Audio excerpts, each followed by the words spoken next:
move your hips in there a little bit. Headbutt. Hey, how you guys doing? Hey, you too. This is Sensei Roger. I'm Paul. And today this is a K vlog, right, which means Kempo vlog. Alright, we're talking about MMA today, amateur MMA training tips. Someone requested this, Michael from Zen Dragon. Check out his channel too. But anywho, we're just going to talk about a few training tips, and especially if you've never been in a cage, you know, what do you expect? Right. You know, you're expecting things. You got fear running in your brain. Right. There's a lot of crazy stuff that could go on. Right. If anybody's a Bible reader too, and you're going in the cage, check out Psalms 27. That's the one I read. So check that out, and that is what I read before I went in the cage. Right. And it helped calm me down. Here's the thing: I came from a Kempo background, point fighting, and then I had one of my guys wanted to do cage fighting. So I did like jiu-jitsu and everything, so I was mixing it together. Well, it's one thing to know jiu-jitsu, it's another thing to know, you know, standing art, but putting it together is hard to do, especially in a competition. Right. You know, and you don't know what to expect. So I'm going to just tell a little story, and then Paul's going to do a little bit of exercises. I'm going to tell you guys, you know, some of the stuff that we've done. But first off, my first tip for you, if you've never been in a cage, you want to get in a cage, make sure you have someone to train you. Right. Even if you are a black belt and you say, okay, I can train myself, guess what? You're going to do better if someone's coaching you. Even if they're not as experienced as you are. Right. Just someone holding a bag for you and telling you to go. Like, I'm going to show you this for a moment. I got these pads here. These aren't my favorite MMA pads. The ones we were using before, you know, they were better, they were mitts, but they're so worn out, I don't even use them no more. And I don't train guys for MMA right now because I don't have anybody wanting to do it. Right. So here we go, get in a fight. I'm too old to do it. So like here, we're just going to go with the simple jab, the front punch, then the cross, then a hook. Okay, good, jab, cross, hook. Or a lot of people go 1, 2, 3 as they call it. Alright, go. Come on. Ah, see that? Come on. Hit it. Come on. Now, see, the thing is, if he's just hitting the bag, he might get a little tired. Okay, but now watch. Here we go. Hit it. So I moved a little bit. Yeah. Your opponent is going to be moving in that cage. Right. Very rare you're going to have someone standing straight still like this for you to get them. If they do, they won't last long. So it's a great idea to have someone train with you with the heads. I'm terrible with those things. Seriously, I'm so used to hitting people in bags like this. So when I had someone doing that with me, I was like, man, that's odd. Right. You know, I was better off with hitting somebody too. So, but basically, definitely get someone to train you. Right. Here's another thing too is don't go in there with a big head, big ego. Right. I don't really have an ego, but this is what I told when I sent my guy in the fight. I seen him got his butt kicked. And I was like, well, I gotta get in there so I know what I'm sending these guys into. So the first fight that I set up, I just told the guy, give me somebody good. I wanted to, you know, challenge because I seen a lot of guys that didn't know anything. So he got me a guy that was fighting for, you know, the next fight after me, he went for a title fight. He had like 7 or 8 MMA fights. And I'm like, okay, cool. I went out there and he beat me. He ground and pounded me. I'm like, okay. Right. But here's the thing about it. I didn't know what to expect, for one thing. I was used to, get ready, you're going to fight next. I go in there, I pump up like this, I get ready, do all my stuff. And then next thing I know, it's 20 minutes later, I'm fighting. Right. So I had an adrenaline dump. You know, normally when they say, you ready to fight next, I pump up, I'm going in there within 5 minutes. About 20 minutes later, you're next, alright, I'm getting in there, but didn't think about it. So we gotta play their song, then you gotta play the other song. The fight could go anywhere between, you know, it's 3 rounds of 3 minutes, 90 seconds break in between. So the fight before me went all 3 rounds in decision, so I'm like, Yeah. whew, I'm pumping up, I'm doing all this stuff. So basically, don't over pump yourself. That's tip number 2. When they say you're next, don't over pump yourself up to go out there. Right. You know, that does get you. So keep it, well, that's tip number 3. Number 2 was, I'm like 3-2. I don't know where I'm at, guys. I'm lost. But that's how it's going to be the day of your fight, too. Right. You're going to be lost. You're going to be like all over sometimes. Mm-hmm. That's why you got to keep it calm and just do it. The first fight is always the weirdest. Right. You know, it was weird for me to go in there and be in a cage, closed. Right. Right. But I wasn't really thinking about that too much because I was thinking as soon as they said, you ready? You ready? They said, fight. Mm-hmm. Like a light switch. My legs. Boom. Then I'm thinking, I don't want to stand up and fight. Right. I don't feel like I move, so I'm going to take it to the ground. So that's where when the guy come at me, I did the jab cross, and I wasn't used to actually hitting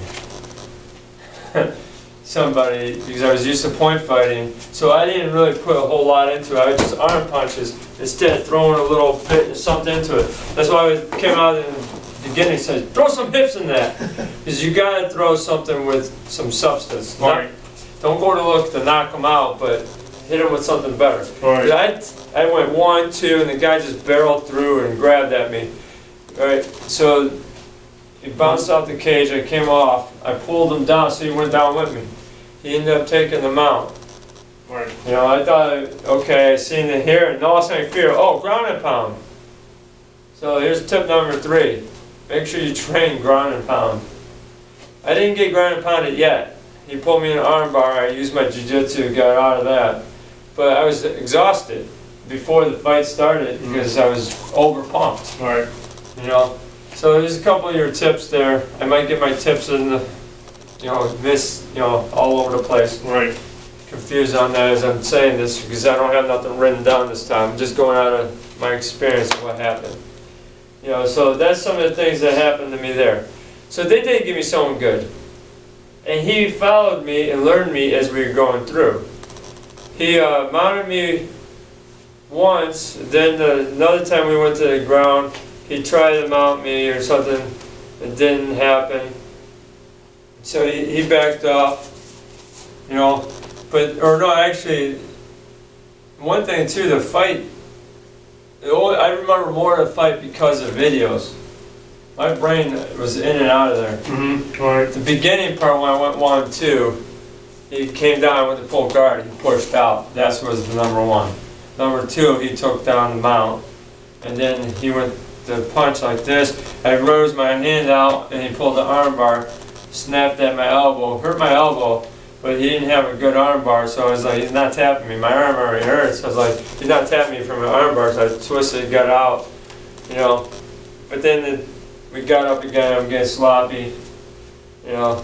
And then he took the mount at the last point and just ground and pounded me. Mm-hmm. Right. He was patient, he's just here, and then he just finished me with the ground and pound. I was totally exhausted too. I had some sloppy, Yeah. I didn't even know. In my mind, this is what I did to the guy in the last part. Mm-hmm. And I watched the video and I was like,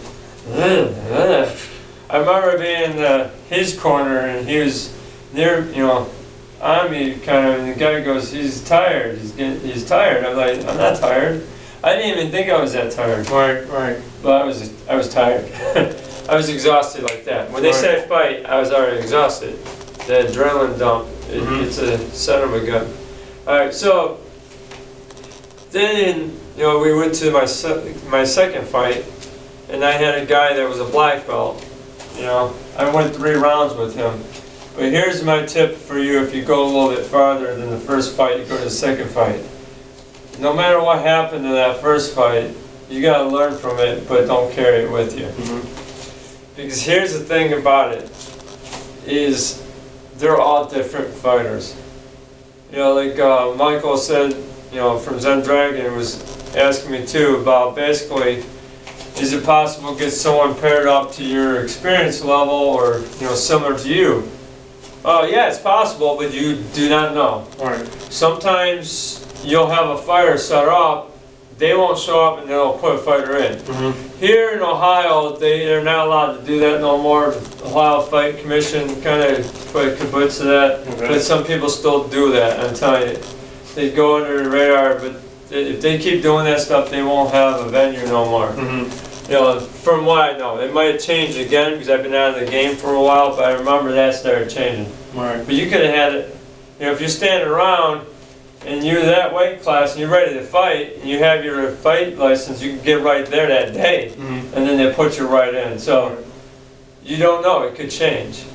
It could change like that. So don't go training just for that one guy only, and then when it changes, you go freaking out. Right. Fight somebody. They're in front of you, fight them anyhow. But I didn't take, or here's what happened with my second fight. I took my first fight in with my second.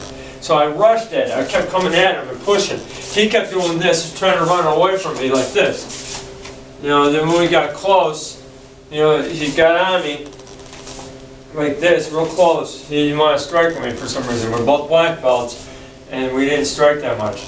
And when he did start striking, he would hit and run and get on the move like that. He didn't want to stand up here and bang, bang, bang with me. I was really kind of hoping for that because that was kind of my game, standing, and none of my cage fights really had too much standing. But here's the thing is, I took that first fight, I was over aggressive, and the next thing I know it's 3 rounds. I was like, 3 rounds? I'm like, man, I'm tired. I was tired. In between the second and the third round, I'm hyperventilating. My uncle was my cornerman. He's a black belt in the Kempo too. And he goes, you're hyperventilating. I know. I'm like, I can't help it. I know. He's like, breathe. I'm like this. Then I looked across the cage and see my competitor going like this, going, oh, he looked worse than me. So I stood up, even though I felt like I was going to drop and die. I smiled at him. I was like, and he looked up at me. He probably pooped his pants at that point. But that round, I definitely can say that it was totally his. I lost that one by split decision. I had so many chances to finish this guy, but I was rushing it. I rushed my submission holds. Here's another thing too, is know the rules. Whatever state you're fighting in, or province you're fighting in, know the rules. Right. Before you go in there. Know the rules. Because now you don't want to lose points by throwing an illegal strike. You don't want to like sit there and just be shy of one thing when you could say, oh, I could finish this. I could have finished the dude with just punching him because he wasn't doing nothing. I was on him. I was trying to get the clean strikes. I could just punch his hands. His hands are like this. I could just go like this, and he didn't react because there's a timidity rule. If someone's too timid and don't fight back whatsoever, they could call it. Right. And if they don't respond to you striking them, they will call it because there's a safety issue there. But also, if someone's just sitting there laying there, well, I don't want to fight you. Just, come on. You know, don't follow them down. Let them come up. Right. If they won't stand up, they could call the fight because they don't want to fight. The fight's over. You won. So know the rules. That's big tips right there. So when I came to my third fight, I decided I'm not going to take the first and second fight. I went in calm. Here's one of the tips for actual training now. Alright, so he was hitting the bag straight up. Okay, now we're doing ground stuff, we're grappling. But now go standing up to the ground, it's a whole different cardio. Yeah. You can run miles. You go up and down, totally different cardio. Right. You can jump rope. Totally different cardio. So here's one of the things I do here. I want you to punch, push up. Now go back down, back up. And breathe as you're doing this. You want to pace your breathing. You can stop.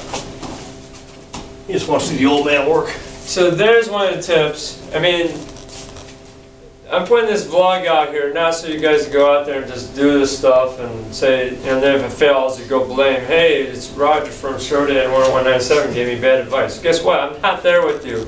I'm giving you my experience.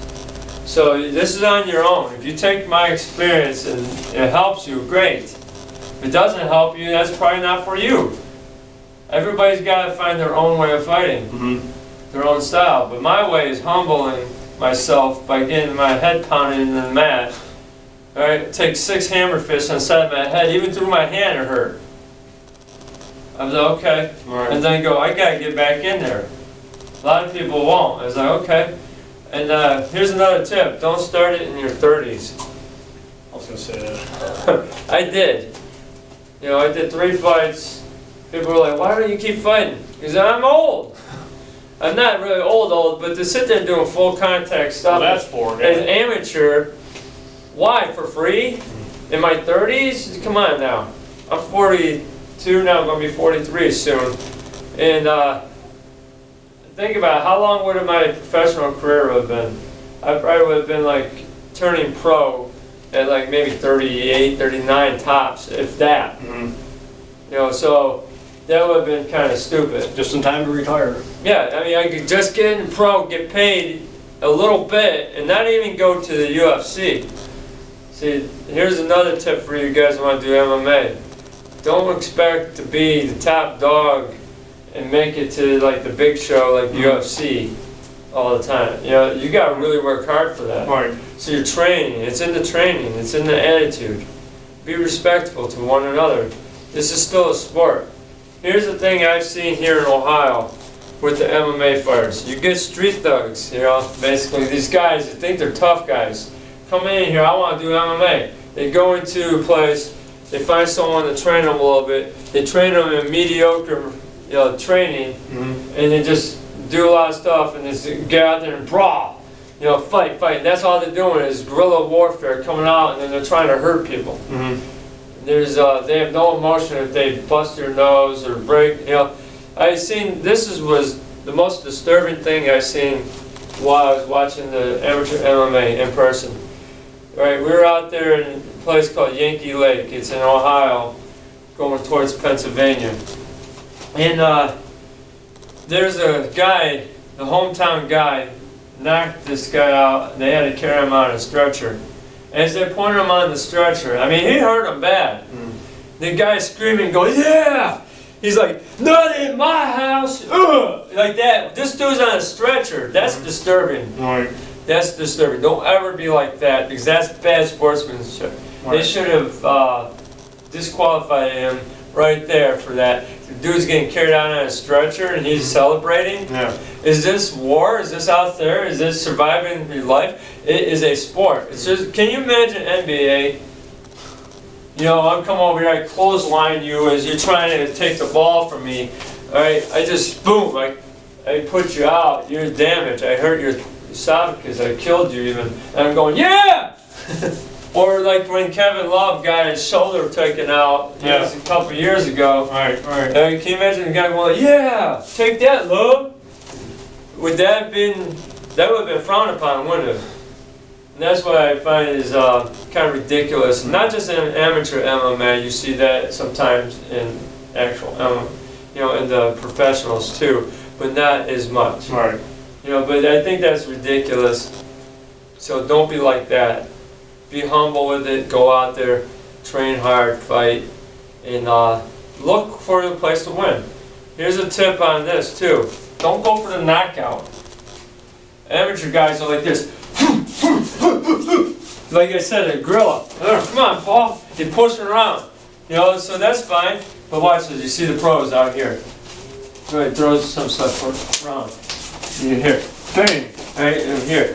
They're picking, bang, bang. All of a sudden, the guys get tired. Hands come down, chin comes up. Now they go for that knockout. Yep. Everyone wants to go for the knockout punch now. Right. I'll just laugh. You know, so there's a few tips on there.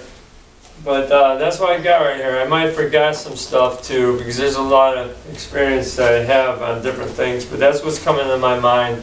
So hope that helped you guys there, a little bit of that. Another training we do is like a body training too.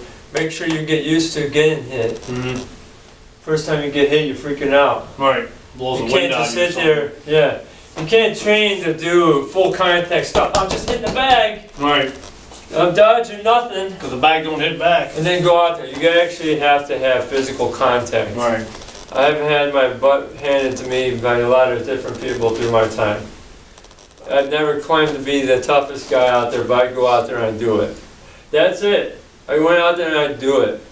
But don't go out there and just do it. Be smart about it too. So. Yeah. And if you're out there and you're training for MMA or you get into it, send us a hookup so we can watch your fights. I'd be interested to see. That'd be cool. And to follow people that are out there and maybe pass it on to other people. So and here's the thing: if you want more MMA stuff from this channel, I have a lot of old videos. I don't do the MMA as much now because that's really not where I'm at. And my main strength is Kempo. Let's put it that way. That's the strongest thing I have in the martial arts is Kempo. Why? Because that's the one thing I actually stuck with the longest. It's Kempo. Alright, you might want to say, hey, you're pretty decent at Jiu-Jitsu. Yeah, MMA, okay, yeah. But maybe you might say I'm decent, but someone else says I'm terrible. Mm-hmm. Because you know why they say I'm terrible? Because I'm not an expert at all that. Right. I'm pretty good at it. But there's guys that are experts at it. Right. So you got to keep your options open. And if you do get lined up with a fighter that's a different style than you, get to know that style a little bit. Mm-hmm. Get to know what to look for. Right. And to watch their videos if you got it. Get to know some of the other fighters that are Right. coming up. You might get to fight them. You want to be well-rounded. Yeah. You know, like you were saying, stand up, you want to be decent, ground game. You want to have something of everything. You can't just be vision one way. You got to see a whole field. Of My fight, last so. fight, I took the experience of the 2 fights, put it in there, but I had this as a new fight. I came in calm. That day of it, I'm reading my Bible there. One of the few people actually reading the Bible in front of amateurs. Because here's how it works with the amateur fighting. If you guys don't know, all the fighters are in the same room, warming up. Mm-hmm. They're in the same room. The guy that I'm fighting could be right there in the corner. Might be right here. You come across each other. You're watching each other train and warm up. Mm-hmm. I gave them very little to see. I gave them seeing my face in the Bible. I did. I went in the corner, read the Bible. Walked around. Hey, how you doing? Good to see you. Good luck in there today. I was very courteous with them. Mm-hmm. And sometimes they try to pull this stuff at me, looking at me like that. Get all tough, and I go, hey, how you doing? My name's Roger Grimes. We're gonna fight. You're the one I'm fighting today, right? And go up there, and he's like, yeah. We talk. But here's the thing too. With me having a YouTube channel, I actually blocked all my MMA and all my jiu-jitsu stuff, and because I knew the guy was not as experienced as I was. I knew that he was going to try to just take me down and ground and pound me if I played it right. Mm-hmm. Because he knew I was a black belt in Kempo and the karate, but he didn't know I knew any jiu-jitsu. I left the one video of me getting ground and pounded on YouTube. Mm-hmm. So I played with his mind there. And then later on, after the fight was over and everything, and months later I've seen him and he told me, we were talking, and I told him I blocked all my jiu-jitsu videos, and he goes, yeah, and I told him I did. He goes, yeah, my whole plan was to ground and pound you. So it worked. It worked right into there. I was honest with him because I told him that was my last fight. I told him he wanted a rematch. I said, sorry, buddy, I retired. I'm turning 35 now. I retired at 35, pretty much as I'm done. So that's it. If you haven't subscribed yet, What are you waiting for? come on, subscribe. Thanks for watching. God bless.